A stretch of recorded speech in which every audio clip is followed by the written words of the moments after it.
الحمدللہ وحدہ والصلاة والسلام علی من لا نبی بعدہ ولا نبوۃ بعدہ ولا رسول بعدہ ولا رسالۃ بعدہ ولا معصوم بعدہ اما بعد فاعوذ باللہ من الشیطان الرجیم بسم اللہ الرحمن الرحیم یا ایہا الذین آمنوا اطیعوا اللہ واطیعوا الرسول واولی الامر منکم فإن تنازعتم في شيء فردوه إلى الله والرسول إن كنتم تؤمنون بالله واليوم الآخر ذلك خير وأحسن تأويلا وقال تعالى ولو ردوه إلى الرسول وإلى أولي الأمر منهم لعلمه الذين يستنبطونه منهم صدق الله العظيم وقال النبي صلى الله عليه وسلم لو كان الدين عند السريا لتناوله رجل من أبناء الفارس أو كما قال النبي صلى الله عليه وسلم يا رب صل وسلم دائما أبدا على حبيبك خير الخلق كلهم هو الحبيب الذي ترجى شفاعته لكل حول من الأحوال مقتحم اللهم صل على سيدنا ومولانا محمد وبارك وسلم۔ میرے واجب الاحترام نہایت محترم سامعین کرام، قرآن کریم کی 2 آیتیں آپ کی خدمت میں تلاوت کی ہیں۔ ذخیرہ احادیث میں سے صحیح مسلم جلد اول سے ایک روایت آپ کی خدمت میں تلاوت کی ہے۔ اصل مفصل مدلل بیان تو حضرت استاد محترم مولانا عبداللہ عابد وڑائچ صاحب کا ہونا ہے۔ مولانا حبیب اللہ صاحب نے حکم دیا تقلید کے عنوان پر چند باتیں آپ حضرات کی خدمت میں رکھی جائیں۔ میں اختصار کے ساتھ آپ کی خدمت میں تقلید ہے کیا ہے، تقلید کن مسائل میں کی جاتی ہے، تقلید کے بغیر کیا چارہ نہیں ہے، آپ کی خدمت میں رکھتا ہوں۔ قرآن حدیث مبارکہ اس کا اگر مطالعہ کیا جائے تو یہ مسئلہ بڑا کھل کر سامنے آتا ہے، اس کی اہمیت اور ضرورت بڑے کھل کر ہمیں سمجھ میں آتی ہے۔ اور آج یہ جو پروپیگنڈا کیا جاتا ہے، اماموں کی تقلید کرنا شرک ہے، ائمہ کی بات ماننا حرام ہے، ان حضرات کو بنیادی طور پر تقلید کی تعریف ہی نہیں آتی، ان کو بنیادی طور پر تقلید کہتے کسے ہیں پتہ ہی نہیں ہے۔ ان سے آپ پوچھ لیں تقلید کی تعریف اقسام کیا ہیں، انہیں پتہ نہیں ہے۔ بس صرف انہیں اتنا ان کے مولویوں نے، پروفیسروں نے، لیکچراروں نے، انجینئر جیسے لوگوں نے اتنا سمجھا دیا ہے ائمہ کی تقلید شرک اور حرام ہے۔ بھئی تقلید کہتے کسے ہیں کوئی پتہ نہیں، کون سی تقلید ہے کوئی پتہ نہیں، کس کی تقلید ہے کچھ پتہ نہیں۔ الف اور بے تقلید کی جن کو نہیں آتی وہ حکم شرک اور حکم لگاتے ہیں، شرکیہ فتوے بانٹتے پھرتے ہیں۔ میرے دوست لغت کا مطالعہ کر، تقلید کا معنی تجھے نظر آئے گا اطاعت کرنا، پیروی کرنا۔ تقلید کا معنی مترادفہ اتباع اور اقتداء، اطاعت، ان چاروں کا معنی ائمہ لغت نے ایک ہی معنی کیا ہے، کسی کی پیروی کر لینا، کسی کی بات مان لینا۔ اصطلاح شریعت میں کہتے ہیں غیر مجتہد کا مجتہد کی بات کو مان لینا، دلیل کا مطالبہ نہ کرنا، دلیل کی تحقیق نہ کرنا، اس کو تقلید کہتے ہیں۔ آسان سی تعریف تقلید کی ہے۔ ہاں اب آگے چلیں، کیا قرآن کریم میں تقلید کے بارے میں کوئی حکم نازل ہوا ہے کہ نہیں ہوا؟ میں نے عرض یہ کیا تھا تقلید اور اتباع دونوں الفاظ مترادفہ ہیں، دونوں کا ماہر لغت نے ایک ہی معنی کیا ہے، اطاعت کرنا، پیروی کرنا۔ قرآن کریم میں اتباع اور تقلید کا معنی 2 قسم کے آتے ہیں، ایک ہے اتباع محمود، ایک ہے اتباع مذموم۔ کسی کے ساتھ مل کر اچھا کام کر لینا، قرآن نے اسے اتباع محمود کہا ہے اور اس کا حکم دیا ہے وَاتَّبِعْ سَبِيلَ مَنْ أَنَابَ إِلَيَّ، اس کی اتباع کر، اس کی اقتداء کر، اس کی اطاعت کر، اس کی تقلید کر، جو میری طرف رجوع کرتا ہو، جو میرے احکامات پر چلتا ہو۔ اب یہ اتباع محمود ہے، اس کا حکم قرآن کریم نے خود دے دیا ہے، ذخیرہ احادیث میں احادیثیں اس پر موجود ہیں۔ ایک ہے اتباع مذموم برے کام میں کسی کی اطاعت کرنا، اللہ کی نافرمانی کرنا، کسی کے ساتھ مل کر شرک کر لینا، کسی کے ساتھ مل کر شراب پی لینا، کسی کے ساتھ مل کر زنا کر لینا، کسی کے ساتھ مل کر معاصی کر لینا، یہ اتباع مذموم ہے، یہ تقلید مذموم ہے، جس کو قرآن نے منع کیا ہے، جس کی قرآن نے تردید کر دی ہے۔ جسے یہود کے بارے میں، مشرکین کے بارے میں آ گیا، وہ کہتے ہیں قالوا بل نتبع ما الفینا علیہ آباءنا، ہم تو اپنے آباء و اجداد کی اتباع کریں گے، ہم تو اپنے آباء و اجداد کی تقلید کریں گے، اللہ کے رسول کی بات ماننے کے لیے ہم تیار نہیں ہیں۔ اب یہ بات جب سمجھ میں آ جاتی ہے، اتباع محمود، تقلید محمود کا حکم قرآن نے دے دیا ہے، مسئلہ ہمیں سمجھ میں آ گیا ہے۔ قرآن کریم کی آیت سورہ نساء میں نے آپ کی خدمت میں تلاوت کی، یا ایھا الذین آمنوا، اے ایمان والو، اطیعوا اللہ، اللہ کی اطاعت کرو، اطیعوا الرسول، رسول اللہ صلی اللہ علیہ وسلم کی اطاعت کرو۔ نمبر 3، اولی الامر کی اطاعت کرو۔ اولی الامر کون ہے؟ صحابہ کرام نے اس کی تفسیر کی۔ حضرت عبداللہ ابن عباس رضی اللہ عنہما صحابہ میں سب سے بڑے مفسر قرآن ہیں، آپ فرماتے ہیں اولی الامر سے مراد ای اولی الفقہ والخیر، یعنی فقیہ اور مجتہد ہے، جس میں فقہ، جو فقہ کا ماہر ہو، جس میں اجتہاد کی صلاحیت ہو۔ قرآن نے کہا اس کی تقلید کرنا ہے، قرآن نے کہا اس کی اتباع کرنا ضروری ہے، اور ائمہ کا اس پر اتفاق ہے۔ تفسیر الصحابی مسند، تفسیر الصحابی حجت، صحابہ کی تفسیر مسند ہے، یعنی رسول اللہ صلی اللہ علیہ وسلم کا فرمان ہے، صحابہ کی تفسیر حجت ہے، صحابہ کی تفسیر مرفوع ہے، جیسے رسول اللہ کا فرمان ہے بالکل ایسے ہی اگر کوئی صحابی قرآن کی تفسیر کرتا ہے، یہ بھی رسول اللہ کا فرمان ہی تصور کیا جاتا ہے۔ ہاں، یہ مستدرک حاکم جلد 1 صفحہ 123 پر یہ حوالے آپ دیکھ سکتے ہیں۔ میرے بھائی، میں عرض یہ کر رہا تھا، اولی الامر مجتہد کی اطاعت کرنا صحابہ نے بتا دیا۔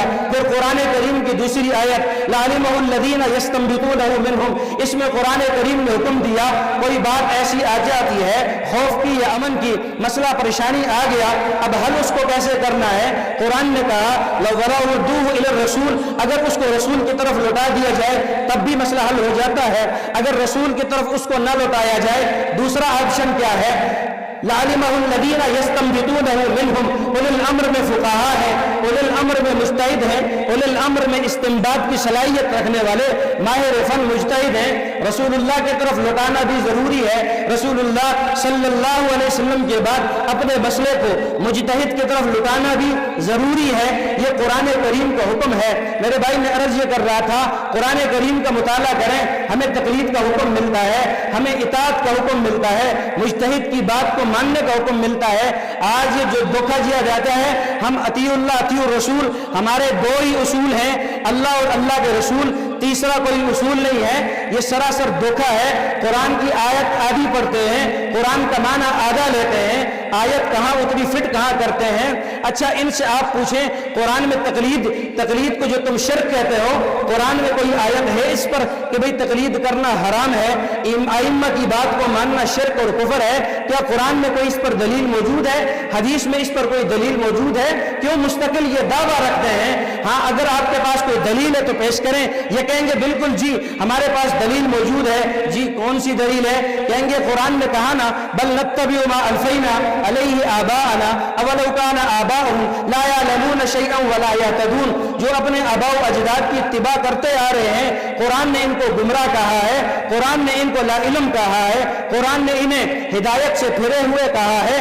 اب یہ تفاسیر آپ کے سامنے رکھی جاتی ہے اور ہمارے دوست پریشان ہوتے ہیں، تقلید کا حکم قرآن نے منع کر دیا ہے اس لیے شرک ہے۔ میرے بھائی، ان لوگوں نے دجل سے کام کیا لیا ہے، جو آیات مشرکین کے بارے میں نازل ہوئی ان آیات کو ائمہ مجتہدین پر فٹ کیا ہے۔ اگر اسی آیت کو یہ پورا پڑھ لیتے، قرآن نے جو کہا بل نتبع ما الفینا علیہ آباءنا، تھوڑا سا آیت آگے بھی پڑھنا، قرآن کہتا ہے اولو کان آباؤہم لا یعلمون شیئا، یہ کچھ بھی نہیں جانتے، یعنی ان کے آباء و اجداد مشرک جو مرے ہیں انہیں کچھ پتہ نہیں ہے۔ اور مجتہد کے بارے میں اگر تو یہ نظریہ رکھتا ہے وہ کچھ نہیں جانتے، ارے ظالم، مجتہد کہا اس کو جاتا ہے جسے کم از کم 5 لاکھ حدیثیں زبانی یاد ہوں۔ ائمہ محدثین محققین نے مجتہد کی پہلی شرط یہ بیان کی ہے اسے کم از کم 5 لاکھ حدیثیں زبانی یاد ہوں، اور جسے 5 لاکھ حدیثیں زبانی یاد ہوں تو اسے جاہل سمجھتا ہے، تو اسے لا علم سمجھتا ہے۔ ائمہ نے دوسری شرط یہ رکھی ہے تمام علوم پر اس کو مہارت تامہ حاصل ہو، جتنے علوم ہیں، مثال کے طور پہ حدیث اصول حدیث ہے، فقہ اصول فقہ ہے، منطق صرف نحو ہے، جتنے علوم ہیں تمام علوم پر اس کو مہارت تامہ جب حاصل ہو تو اجتہاد کی دوسری شرط اس میں پائی جائے گی۔ اگر یہ شرائط اس میں نہ پائی جائے، ائمہ نے اسے مجتہد سمجھا ہی نہیں ہے۔ ارے ظالم، جس میں 5 لاکھ حدیثیں یاد جس کو یاد ہوں اور لاکھوں کی حدیث لاکھوں کے قریب مسائل حل کر کے چلا جائے تو اسے جاہلوں کے لسٹ میں ڈال رہا ہے۔ ظالم، اتنی بڑی زیادتی۔ پھر قرآن نے دوسرا کہا لا یعلمون شیئا، نمبر 1، نمبر 2 لا یہتدون، وہ ہدایت یافتہ نہیں ہے یعنی گمراہ ہیں۔ ہاں، تو کیا یہ بیان کرنا چاہتا ہے امام ابو حنیفہ نعوذ باللہ من ذالک گمراہ تھے؟ ارے صحابی کو دیکھنے والے، صحابی کی اتباع کرنے والے، صحابی کو نماز پڑھتا دیکھنے والے، صحابی کے شاگرد امام اعظم ابو حنیفہ کے بارے میں تو یہ نظریہ قائم کرتا ہے، یہ دعویٰ کرتا ہے کہ وہ گمراہ تھے، نعوذ باللہ من ذالک، نعوذ باللہ من ذالک، اللہ تجھے ہدایت نصیب کرے۔ ارے ہمارا دعویٰ و نظریہ کیا ہے؟ امام ابو حنیفہ رحمہ اللہ مجتہد ہی نہیں تھے بلکہ مجتہد اعظم تھے، اس لیے کہ امت نے انہیں مجتہد اعظم مانا ہے۔ ہمارے اصول کتاب اللہ سنت، نمبر 3 اجماع امت ہے۔ تیسرا مسئلہ مستقل شرعی دلیل ہمارے پاس موجود ہے، امت کا اجماع ہے۔ امام ابو حنیفہ صرف مجتہد ہی نہیں تھے بلکہ مجتہد اعظم تھے۔ جب جس مسئلے پر امت نے اجماع کر لیا، امت نے جس کو مجتہد اعظم مان لیا ہے، تو ماننے کے لیے کیوں نہیں تیار؟ تیری حیثیت کیا ہے کہ تو امام ابو حنیفہ پر تبرہ کرے؟ تیری حیثیت کیا ہے؟ تجھے تقلید کی تعریف نہیں آتی تو اٹھ کر امام ابو حنیفہ پر تبرہ کرے، تو اٹھ کر امام ابو حنیفہ کو گمراہ کے لسٹ میں ڈال دے، تو اٹھ کر امام ابو حنیفہ کو لا یعلمون شیئا کے لسٹ میں ڈال دے۔ ظالم، بدبختی کی انتہا ہے۔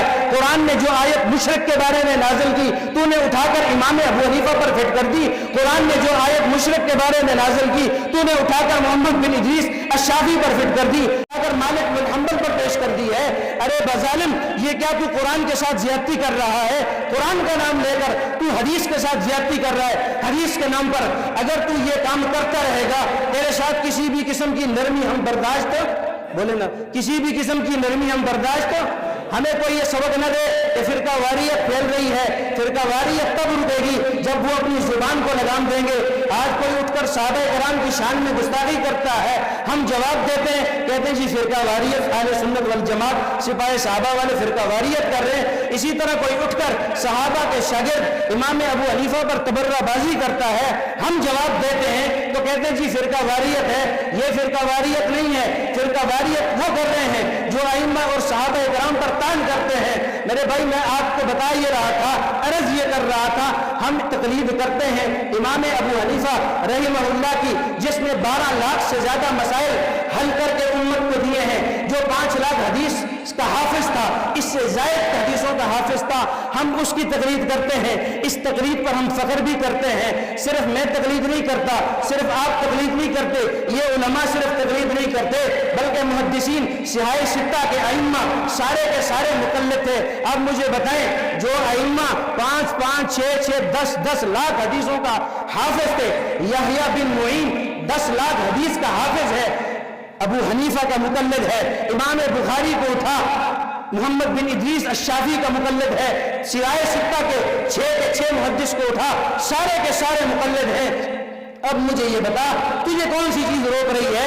تیرے سامنے کون سی چیز آڑے آ رہی ہے جو اس تقلید کو شرک کہہ رہا ہے؟ جن کو لاکھوں حدیثیں یاد آ گئی، وہ تو کہتے ہیں تقلید کے بغیر گزارا نہیں ہے۔ جس کو ایک حدیث دیکھ کر پڑھنی نہ آتی ہو وہ کہ مجھے تقلید کی ضرورت نہیں ہے۔ میں کہتا ہوں آپ کو تقلید کی نہیں، ڈاکٹر کی ضرورت ہے، اس لیے کہ آپ کا دماغ خراب ہو چکا ہے۔ کسی دماغی اسپیشلسٹ سے جا کے اپنے دماغ کا علاج کرائیں۔ آپ کو اس وقت اشد کسی مجتہد کے نہیں، اشد سے اشد اسپیشلسٹ کی ضرورت ہے، جا کر دماغ کا علاج کرائیں۔ مجھے بتائیں، ان کو دماغ کا علاج کرانا چاہیے کہ نہیں کرانا چاہیے؟ بولے نا بھائی، دماغ کا علاج کرانا چاہیے کہ نہیں کرانا چاہیے؟ کرانا چاہیے۔ بات سمجھ آ رہی؟ مشکل تو نہیں ہو رہی؟ آخری بات میں عرض کر کے بات اپنی ختم کرتا ہوں، کیونکہ اصل مفصل خطاب جیسے میں نے عرض کیا حضرت جی کا ہی ہوگا.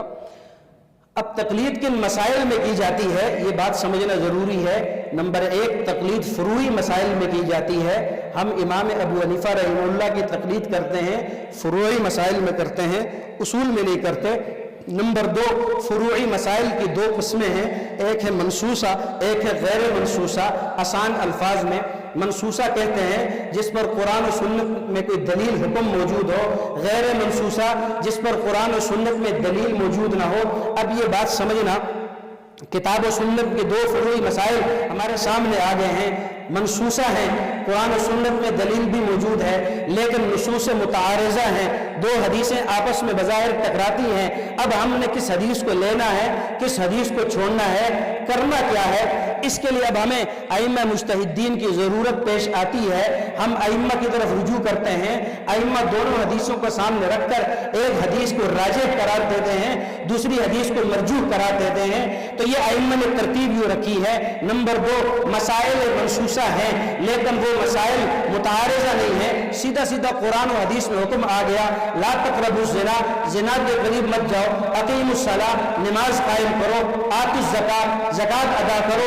اب اس میں تقلید کی ضرورت نہیں ہے. منسوس مسئلہ تو ہے لیکن کوئی متعارض نہیں ہے, سیدھا سیدھا حکم ہے. اب اس میں نہ امام کو مجتہد کو اجتہاد کی ضرورت ہے نہ ہمیں اس میں تقلید کی ضرورت ہے. کیوں؟ مسئلہ سیدھا سیدھا قرآن کا حکم موجود ہے. نمبر 2 مسئلہ غیر منسوسہ, ایک مسئلہ ہے اس پر کتاب و سنت میں کوئی حکم ہی نہیں ملتا. اب ہم نے کیا کرنا ہے, مثال کے طور پہ حجت اللہ فی الارض مولانا امین صفدر اکاڑوی اللہ ان کی قبر پر ارب و رحمت نازل فرمائے. آمین بولے اونچی آواز سے, آمین. اللہ ان کی قبر پر ارب و رحمت نازل فرمائے. آپ مثال سے یہ بات کو یوں سمجھاتے تھے, آپ فرماتے ہیں دیکھیں بھائی حدیث میں مکھی کا ذکر آتا ہے, یہ مکھی اگر چائے میں سالن میں کسی بھی چیز کھانے میں گر جائے اس کو دبو کر نکال دیا جائے. ہمیں حکم حدیث میں نظر آ گیا ہے. اب تنبوری کا حکم ہم تلاش کرنا شروع کر دیں. ہمیں نہ قرآن میں اس کی کوئی دلیل ملتی ہے نہ حدیث مبارکہ میں کوئی حکم ملتا ہے. تنبوری ہمارے سالن میں گر جائے, تنبوری ہماری شربت میں گر جائے, تنبوری ہماری چائے میں گر جائے, حکم کیا ہے؟ پینا ہے نہیں پینا ہے, چائے خراب ہوئی کہ نہیں ہوئی. اب حکم کتاب و سنت میں ذکر نہیں ہے صراحت سے. اب مجتہد کام کیا کرتا ہے, جو حکم قرآن میں موجود ہے یا جو حکم حدیث میں موجود ہے اس پر قیاس کر کے مسئلہ حل کر کے امت کے سامنے رکھتا ہے. مکی پر جیسے قیاس کیا تنبوری کا حکم ذکر کر دیا, مچھر کو قیاس کیا حکم ذکر کر دیا, کیڑے مکوڑے کو قیاس کیا اس کا حکم ذکر کر دیا.